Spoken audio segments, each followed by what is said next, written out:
2 Rois chapitre 5 à partir du verset 1. Naaman, chef de l'armée du roi de Syrie, jouissait de la faveur de son maître et d'une grande considération, car c'était par lui que l'Éternel avait délivré les Syriens. Mais cet homme fort et vaillant était lépreux. Or les Syriens étaient sortis par troupes. Ils avaient emmené captive une petite fille du pays d'Israël, qui était au service de la femme de Naaman.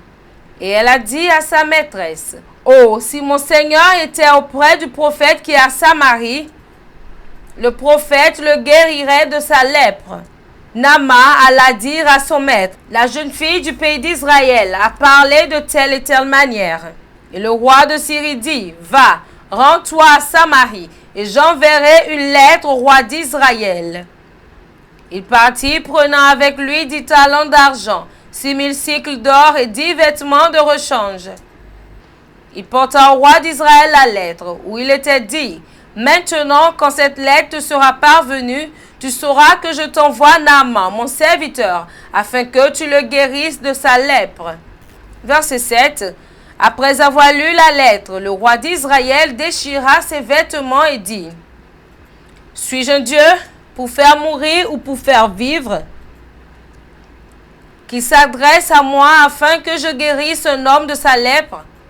Sachez donc et comprenez qu'il cherche une occasion de dispute avec moi. » Verset 8. Verset 8. Lisons ensemble.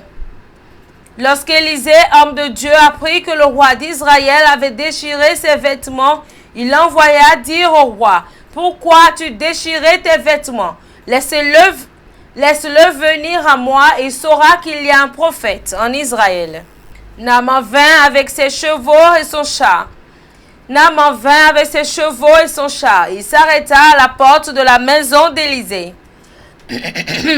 Élisée lui fit dire par un messager, « Va et lave-toi 7 fois dans le Jourdain. Ta chair deviendra saine et tu seras pur. » Naaman fut irrité et il s'en alla en disant, « Voici, je me disais, il sortira vers moi. Il se présentera lui-même. Il invoquera le nom de l'Éternel son Dieu. Il agitera sa main sur la place et guérira le lépreux. Les fleuves de Damas, l'Abana et le Papar ne valent-ils pas mieux que toutes les eaux d'Israël? Ne pourrais-je pas m'y laver et devenir pur? » Et ils s'en retournaient et partaient avec fureur.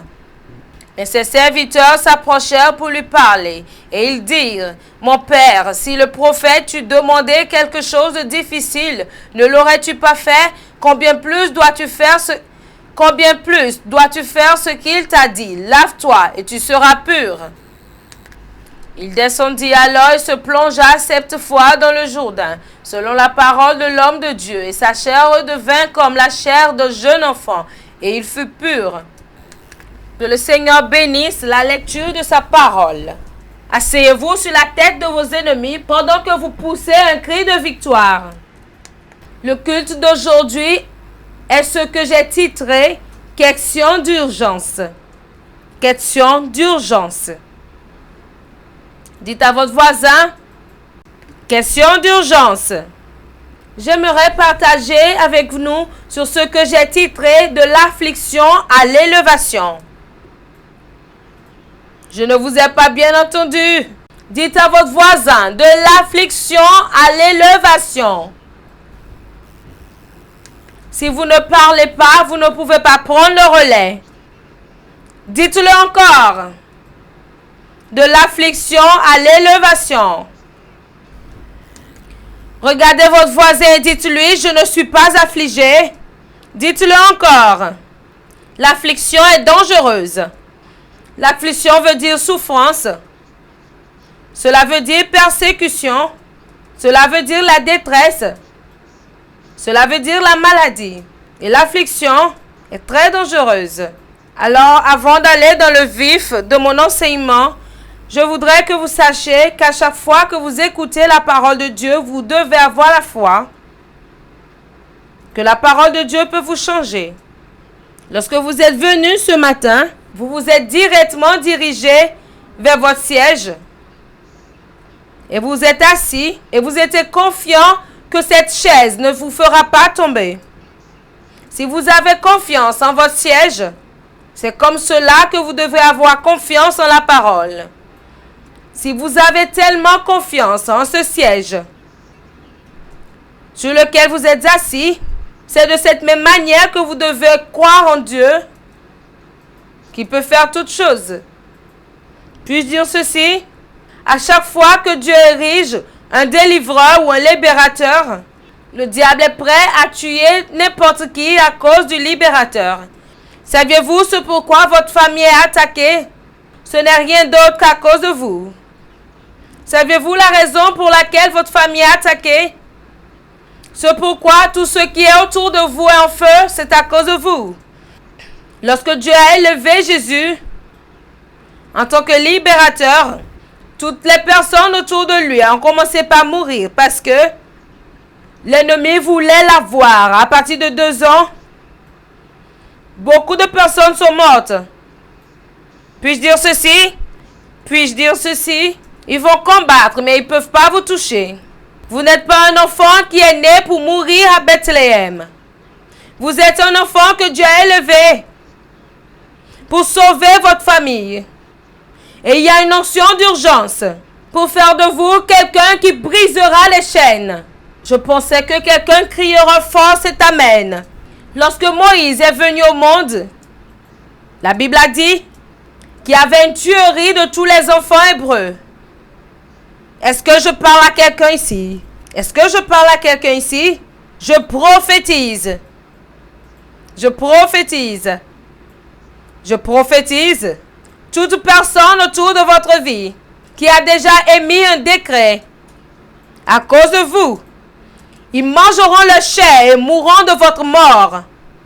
Il y a des fois où il y a des choses autour de votre vie et le diable élèvera des gens pour vous mettre dans un endroit où vous n'êtes pas supposé être. Moïse était un prophète majeur. Moïse était un homme de gloire. Moïse était un homme de puissance.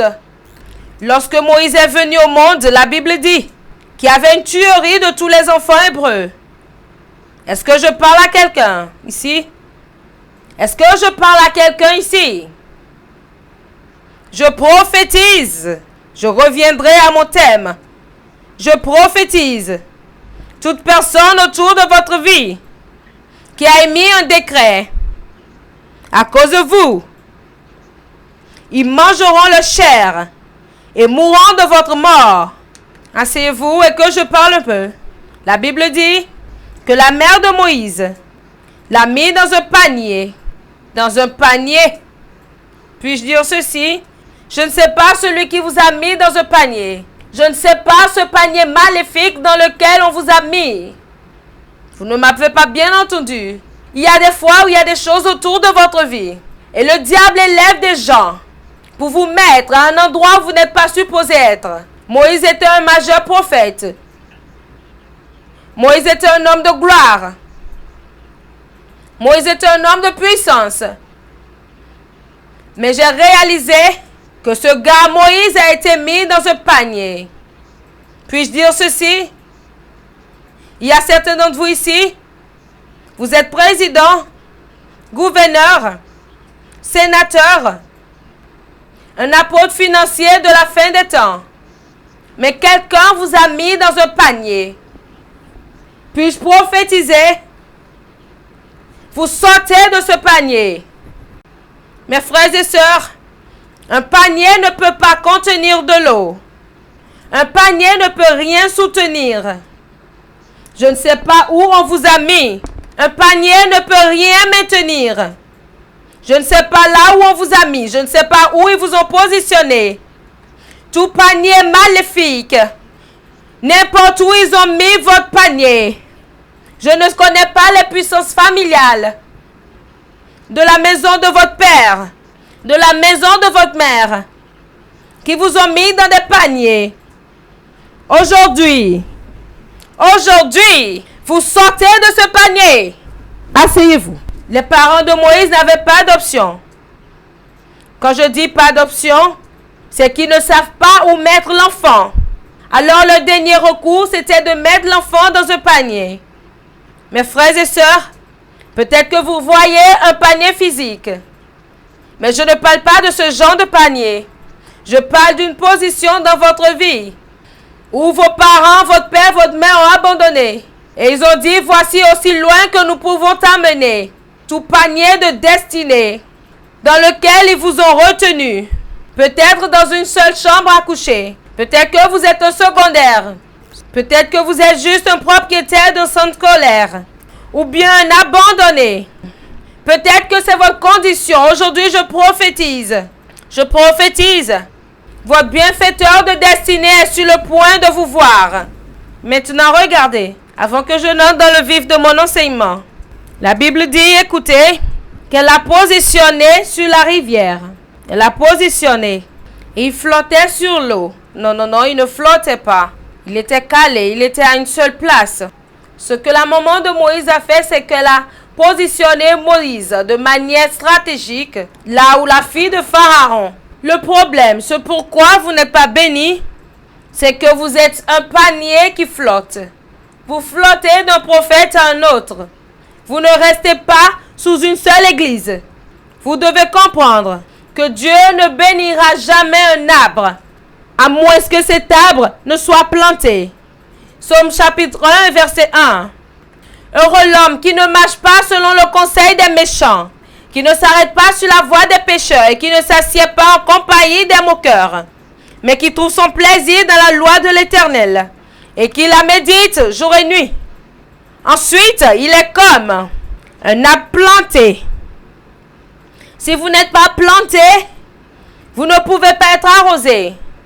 Et si vous n'êtes pas arrosé, vous ne pouvez pas être fécond. Si vous n'êtes pas planté, vous ne pouvez pas être arrosé.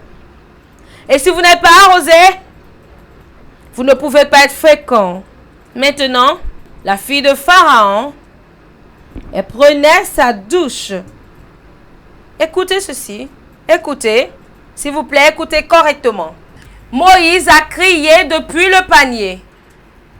Dieu m'a dit, si tu n'apprends pas comment crier, tes bienfaiteurs ne t'entendront pas. Je le répète. La Bible dit que quand les justes crient, l'Éternel les délivre. Alors vous devez apprendre comment crier. Quel genre de cri? Pas les cris avec les larmes. Vous devez apprendre comment annoncer votre arrivée. Votre présence. Vous êtes trop tranquille. C'est pour cela toute chose autour de votre vie est tranquille. À chaque fois que l'ennemi vous pousse dans un coin, criez, dites, je suis ici. De tous les animaux, la raison pour laquelle Dieu a fait que vous ayez une voix. Et tout animal a une voix. Le problème, c'est que vous ne comprenez pas le langage. À chaque fois que le chien aboie, c'est qu'il est en train de parler. Il parle à son camarade dans son langage. Oh non, vous ne m'avez pas bien entendu. Moïse a crié. Je suis ici. Il y a quelqu'un ici, tu es sur le point de crier. Est-ce que je peux dire ceci?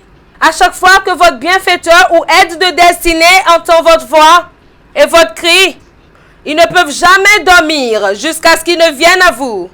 Être sans voix, c'est être inutile.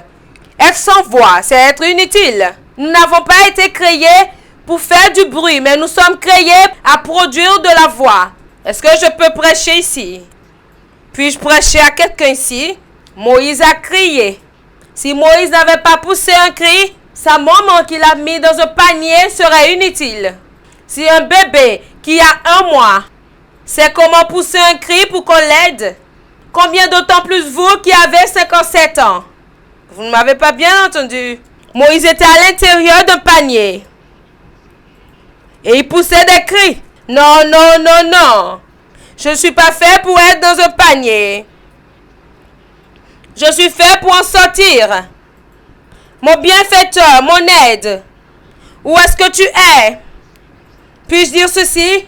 Puis-je vous dire ceci? Continuez à pousser votre cri jusqu'à ce que votre aide entende votre voix. J'étais en train d'étouffer, mais pas d'aide. C'est parce que votre bienfaiteur ou votre aide n'a pas entendu. Parce que n'importe où, lorsque votre aide entend votre voix, il viendra.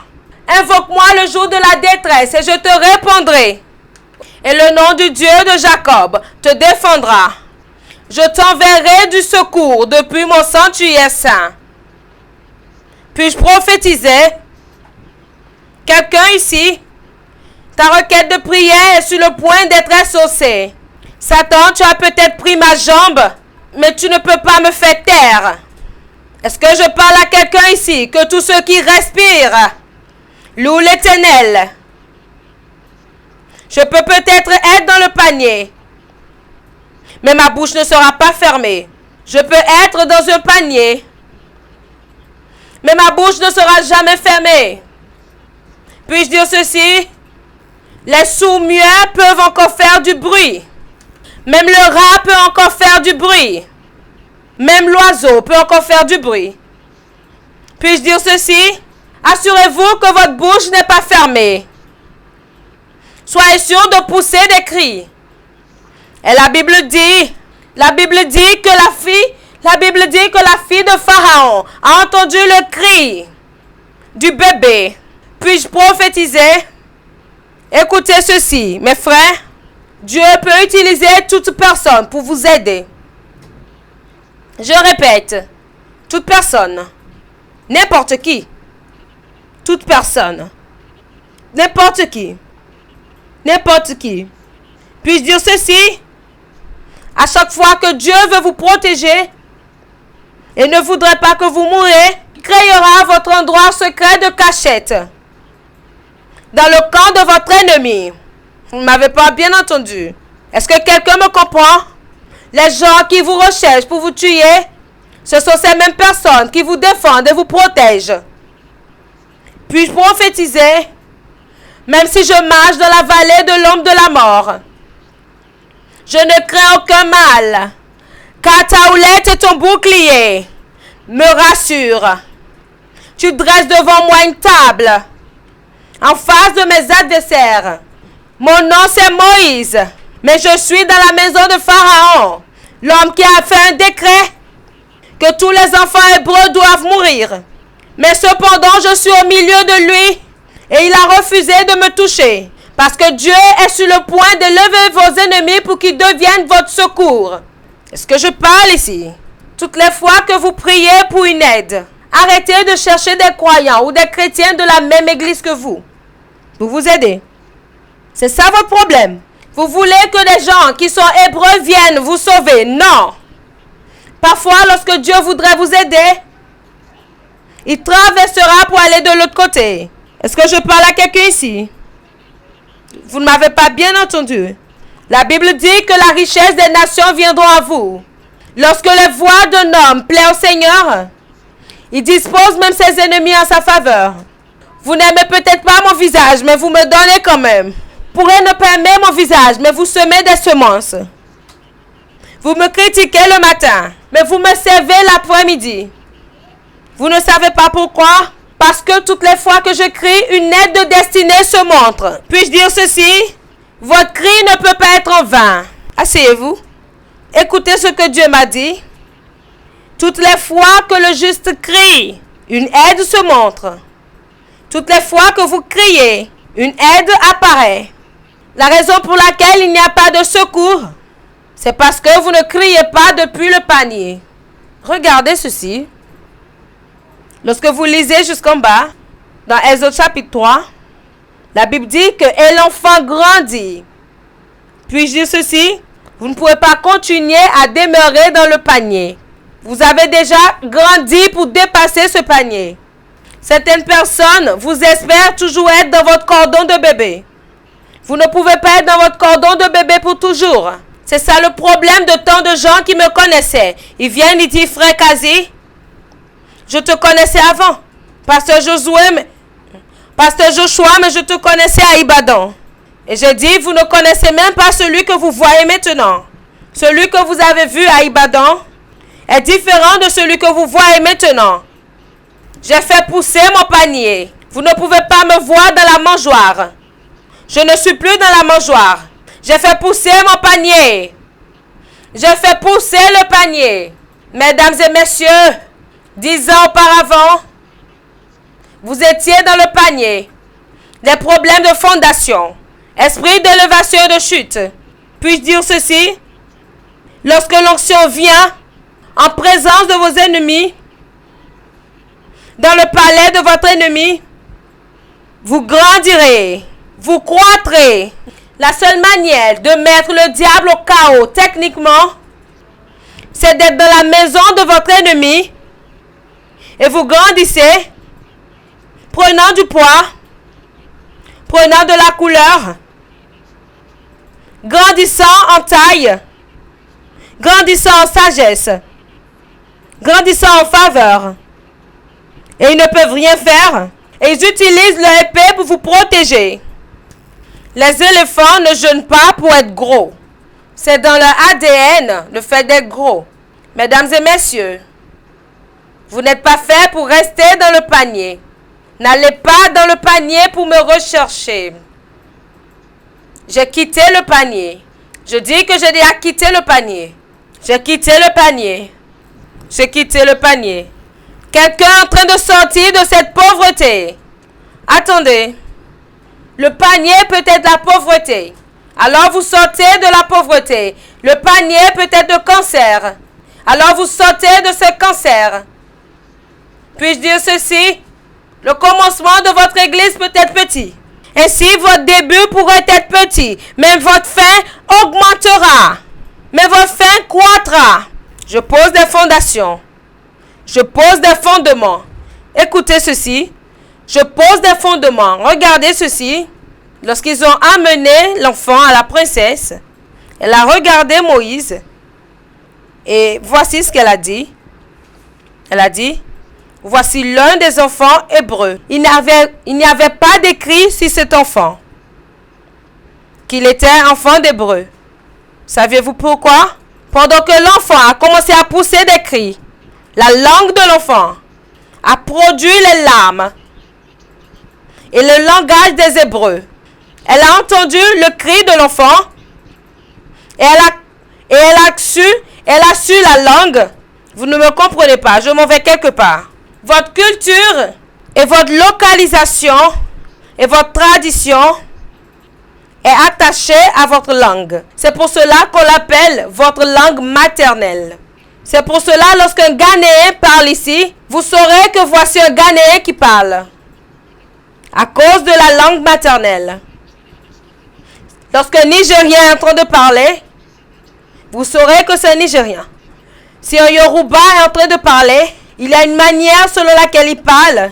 Et vous saurez que celui-ci est un Yoruba qui parle. Si un Haoussa parle, voici comment ça se présente.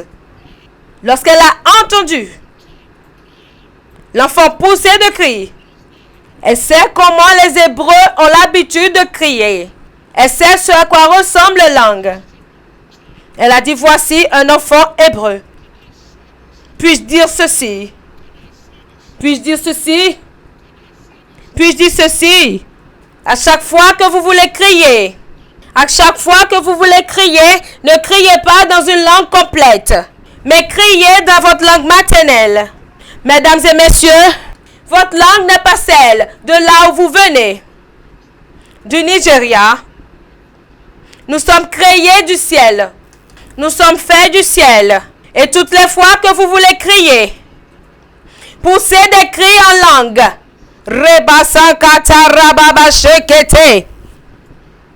Est-ce que je parle à quelqu'un ici? Mesdames et messieurs, vos aides ne viendront pas à moins que vous commencez à pousser des cris en langue. Vous ne m'avez pas entendu lorsque vous voulez pousser des cris. Criez en langue. Je prophétise. N'importe où vos aides sont, ils viennent à vous. N'importe où vos aides sont, ils viennent pour vous. Asseyez-vous. Asseyez-vous. J'ai commencé à étudier la raison pour laquelle on disait que Moïse était un bègue. N'est-ce pas parce que c'était un bégaiement de rebond? Ça, c'est mon analyse. C'est parce que Moïse a commencé à apprendre le langage des Égyptiens. Et à chaque fois que vous commencez à parler une langue qui n'est pas la vôtre, vous ne serez pas courant dans la langue. Cependant, vous connaissez comment parler cette langue. Bien que vous sachiez la parler, mais vous ne pouvez pas être courant. Parce que c'était un garçon hébreu. Par la langue. Mais par le parler, il parlait la langue des Égyptiens. Alors il n'était pas courant en parlant la langue. Alors parfois lorsqu'il se présente, il bégaye. D'accord, notre écriture maintenant. Ça c'était une forme d'affliction. C'était une affliction. Mais est-ce que Moïse a été relevé de ses afflictions? Dans 2 Rois chapitre 5, à partir du verset 1, il est écrit: Maintenant, Naaman, chef de l'armée du roi de Syrie, jouissait de la faveur de son maître et d'une grande considération, car c'était par lui que l'Éternel avait délivré les Syriens. Mais cet homme fort et vaillant était lépreux, qui est Naaman. La signification de Naaman, c'est la beauté, le charme, la beauté, le charme, ce qui est beau, le charme. Naaman était un général d'armée. Lorsque vous voyez ces mots capitaine dans ces jours, cela veut dire un général d'armée. Mais pas seulement un général, il était le bras droit du roi de la Syrie. Qui est Naaman, un homme valeureux. Qui est Naaman, un homme fort. Qui est Naaman, un général vaillant avec une épée. En fait, par le récit théologique, ils ont dit que Naaman a combattu violemment contre les Israélites pendant ces jours-là. Et c'est par ses aptitudes violentes et puissantes et par ses stratégies de guerre, ils ont eu la victoire grâce à Naaman. C'est en ce moment que les Syriens ont combattu Israël à la guerre et ils ont vaincu Israël. Et je vous dis qu'ils ont vaincu Israël pour vous montrer qu'ils ont retenu en captivité plusieurs personnes. Naaman est un général très puissant, un homme très respecté. Un homme très respecté. Lorsque Naaman se déplace, tous les autres généraux s'agenouillent parce qu'il était le bras droit du président. En d'autres termes, la manière dont je le vois, il était comme un vice-président dans cette nation. Le président ne fera rien à moins qu'il discute avec Naaman. Parce que la Bible dit que les Syriens ont remporté la victoire à cause de la vaillance de Naaman. Mais il y avait quelque chose qui n'allait pas. Quelque chose n'allait pas avec lui. Il a conquis ouvertement, mais ne pouvait pas conquérir secrètement. Parfois, nous avons des batailles doubles dans la vie. La bataille dans laquelle tout le monde voit que vous êtes victorieux. Mais lorsque vous rentrez dans votre chambre, il y a quelque chose que vous ne pouvez pas conquérir. Quelque chose que vous ne pouvez pas conquérir. J'ai lu l'histoire concernant un général d'armée chinoise qui s'est battu vraiment violemment et a conquis beaucoup de territoires, beaucoup de guerres, mais ne pouvait pas conquérir une bouteille, juste une bouteille. C'est un ivrogne complet et c'est ce qui l'a conduit à la mort. Est-ce que vous savez que chacun d'entre vous ici, tout le monde vous voit être une réussite? Mais secrètement, la Bible dit, mais il était un lépreux. Il a combattu des guerres puissantes. Il a excellemment fait bien. Mais dans la nuit, lorsqu'il enlève l'uniforme de l'armée, toutes les parties de son corps, c'était la lèpre. Les gens vous voient avec de merveilleuses voitures. Conduisez. C'est un homme prospère. Mais lorsque vous rentrez, vous devez à la banque au moins 3 milliards de naira. Ça, c'est une lèpre. Les gens vous appellent, ils disent une dame très belle. Une dame très belle. Mais lorsque vous retournez, vous rappelez des résultats médicaux de sida. Ça, c'est une lèpre. Les gens vous voient. Vous vous promenez avec votre mari. Les gens vous célèbrent, ils disent, oh, quel homme merveilleux. Quel homme merveilleux. Un mariage merveilleux.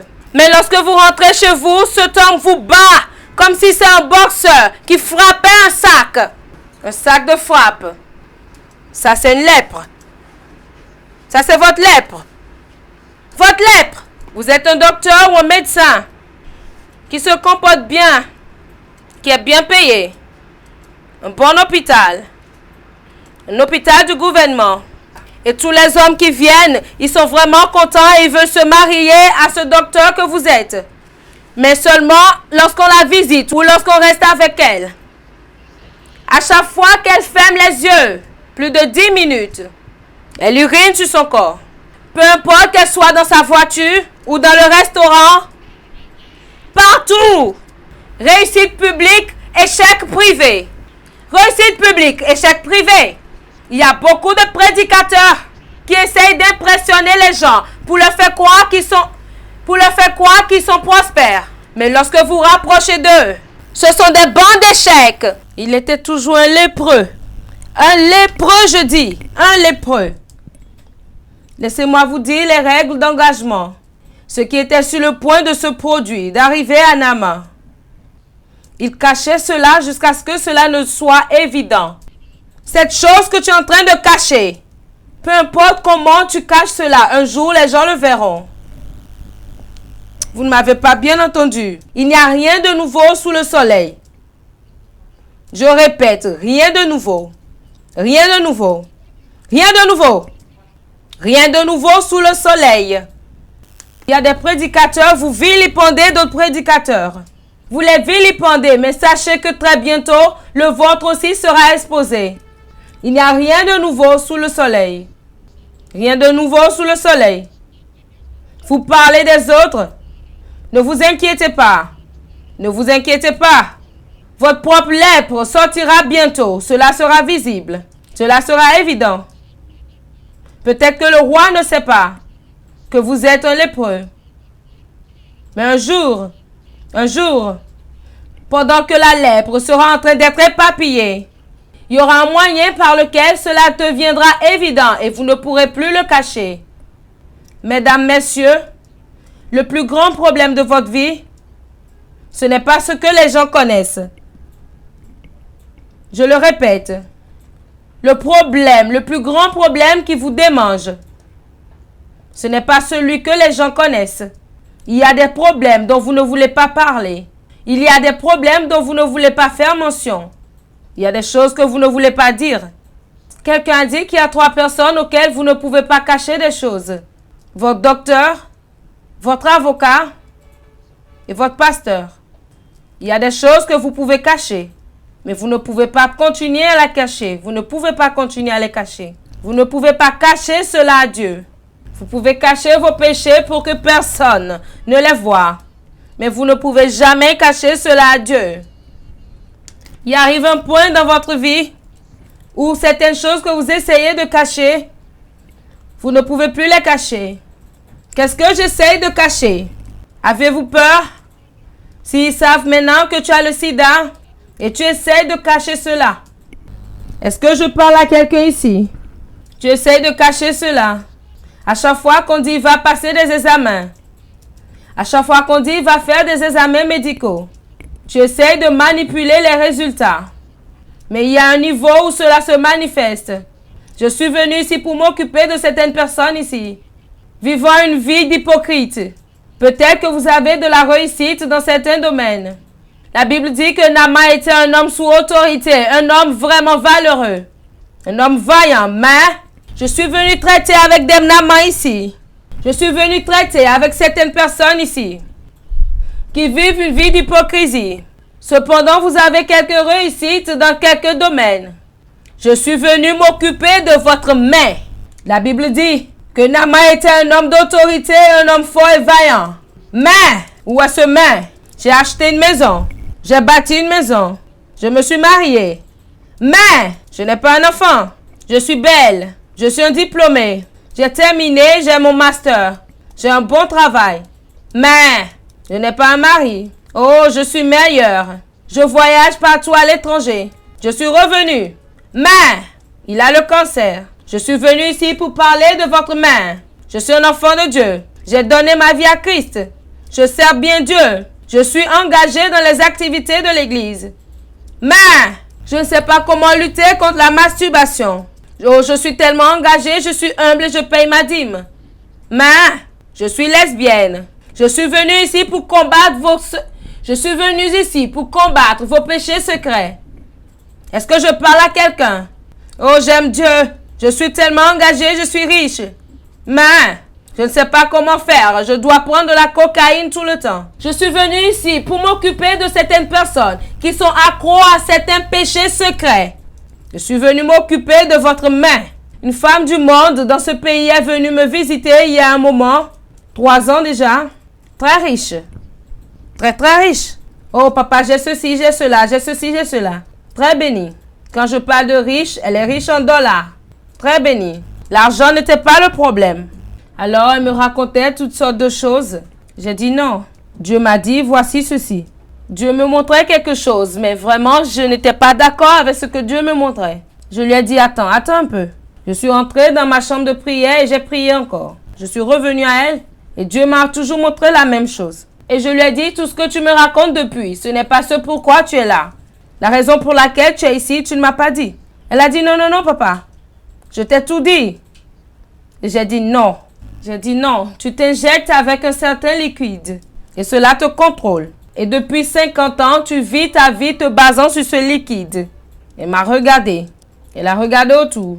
Elle a dit, maintenant je sais que tu peux voir. Parce que ce dont je parle, même mon mari n'en sait rien. Et j'ai dit, mais c'est quoi le profit? Elle a dit que parfois elle achète ces choses à 40 000 $. Et à chaque fois qu'elle ne prend pas cette injection, elle est très influentielle. Elle a vraiment de l'influence. À chaque fois qu'elle ne prend pas cela par jour, elle n'est pas elle-même. Alors elle sait comment s'injecter cela. Elle fait comme cela et elle dort. Et je l'ai regardée. Et j'ai souri. Et Dieu m'a dit, c'est sa lèpre. Et Dieu m'a dit, voilà sa lèpre. Très riche. Bénie. Mais voici sa lèpre. Il y a certaines femmes très belles. Aucun homme n'est attiré par elles. Parce qu'elles sont des animaux. J'en ai rencontré une. Très belle. Elle a dit qu'elle n'a aucun sentiment envers aucun être humain. Du tout. À chaque fois qu'elle voit un chien, elle est attirée par ce chien. Je vous dis des histoires vraies. Et j'ai regardé son visage. Et j'ai dit vraiment?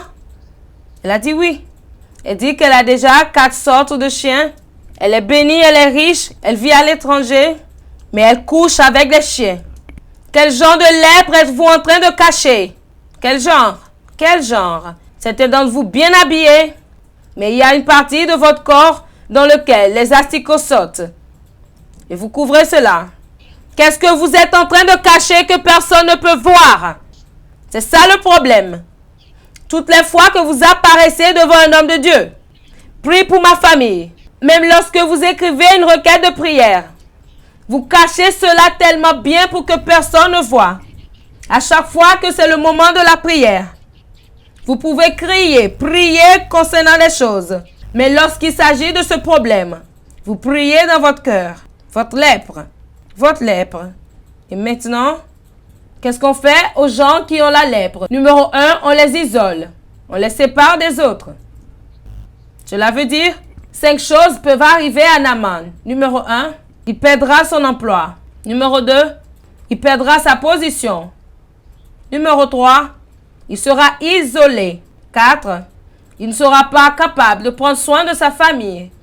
5, il finira par mourir. Alors ces 5 choses étaient déjà en train de résonner dans le cœur de ce général. Un jour, lorsque Naaman était toujours dans sa chambre, essayant de se changer, lorsqu'il a enlevé sa chaussure et sa chemise, la domestique était en train de nettoyer la chambre. Et soudainement, elle a vu que son patron était un lépreux. Elle dit, tous ces gants que mon patron est en train de porter, c'est qu'il cache sa lèpre. Et pourquoi Naaman s'est déshabillé peut-être devant elle? Parce qu'elle était insignifiante. À qui est-ce qu'elle dira cela? Elle est seulement une domestique. Elle n'a pas de nom en Syrie. Elle vit sous mon toit. Elle est nourrie par moi. Je prends contrôle d'elle. Alors tout ce qu'elle voit maintenant, je m'en fous de cela. Je suis tellement conscient de mon choix politique. Et je suis tellement conscient de mes concurrents. Mais les gens qui vivent autour de moi, je sais que je les nourris. Alors je n'ai pas peur. Alors, elle a épié et elle a su que quelque chose n'allait pas avec son patron. Les théologiens vous diront que La raison pour laquelle Naaman est devenu lépreux, c'est parce que il a pris cette Israélite, la domestique, et a fait d'elle une esclave dans sa maison. C'est pour cela que Dieu l'a frappée d'une lèpre. La fille était une Israélite. Puis-je dire ceci? Chaque fois que vous prenez quelque chose qui appartient à Dieu et vous essayez de froisser cela, Dieu vous affligera. Puis-je dire à quelqu'un ici?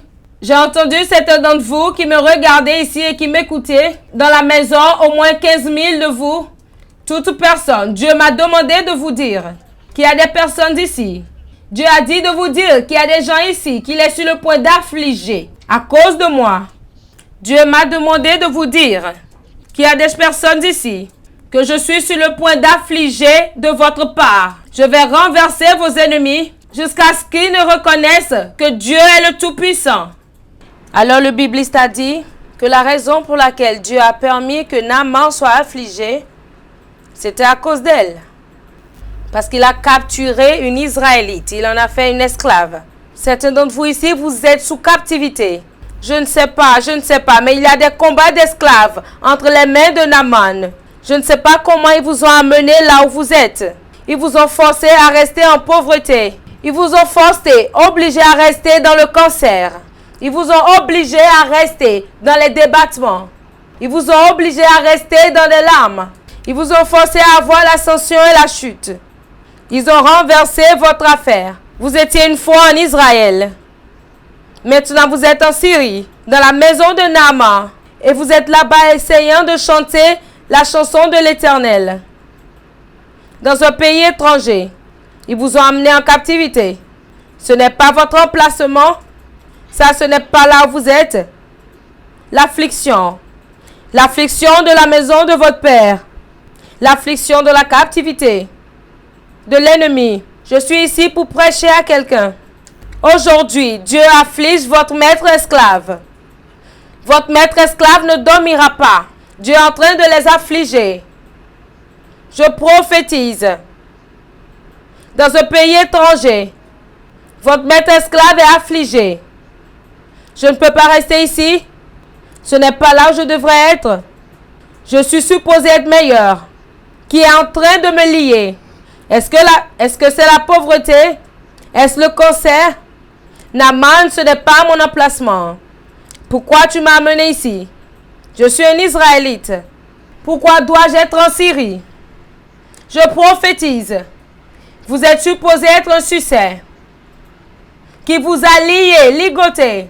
Vous êtes supposé porter vos enfants qui vous a ligoté. Je prophétise. Vous sortez maintenant. Vous sortez maintenant. Vous sortez maintenant. Vous sortez maintenant. Vous sortez maintenant. Cette affliction doit s'arrêter. Cette affliction doit s'arrêter. Cette affliction doit s'arrêter. Que quelqu'un crie feu. Mesdames et messieurs, si Dieu doit vous faire sortir de l'affliction, il doit affliger ceux-là qui vous affligent. Quelqu'un est sur le point d'être lépreux à cause de vous. Vous ne m'avez pas bien entendu. Peut-être que vous faites partie des ennemis. C'est pour cela que vous ne dites rien. Quelqu'un est sur le point de mourir à cause de vous. La malédiction est sur le point de retourner à l'envoyeur. Qui m'a ligoté? Comment est-ce que tu as pu me ligoter? Aujourd'hui, j'en sors. Où est-ce qu'ils vous ont ligoté? La puissance de la maison de votre père. La puissance de la maison de votre mère. Levez votre pied et criez feu. Mon Naaman, Naaman de ma famille. Naaman de mon commerce. Naaman de mon ministère. Tu as des ennuis. Parce que tu essayes de m'arrêter. Tu as des ennuis. Parce que tu essayes de me mettre en cage. Je prophétise. Votre Naaman sera affligé. Mesdames et messieurs, mon Dieu est sur le point de mettre la honte à votre Naaman. Comment oses-tu capturer un Israélite? Nous sommes une nation choisie. Nous sommes un sacerdoce royal. Nous sommes une race élue. Un sacerdoce royal. Nous avons été mis à part. Moi et les enfants que le Seigneur m'a donnés. Nous sommes des signes et présages. N'importe où vous entrez. Aujourd'hui, leur couvent sera en feu. Aujourd'hui, le couvent prendra feu. Aujourd'hui, les hôtels prennent feu. N'importe où ils ont ligoté votre nom. N'importe où ils ont ligoté votre gloire.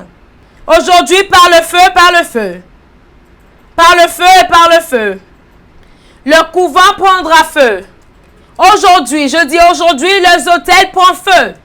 N'importe où ils ont attaché votre nom. N'importe où ils ont attaché votre gloire. Aujourd'hui, retour par le feu et par le feu. Retour par le feu et par le feu.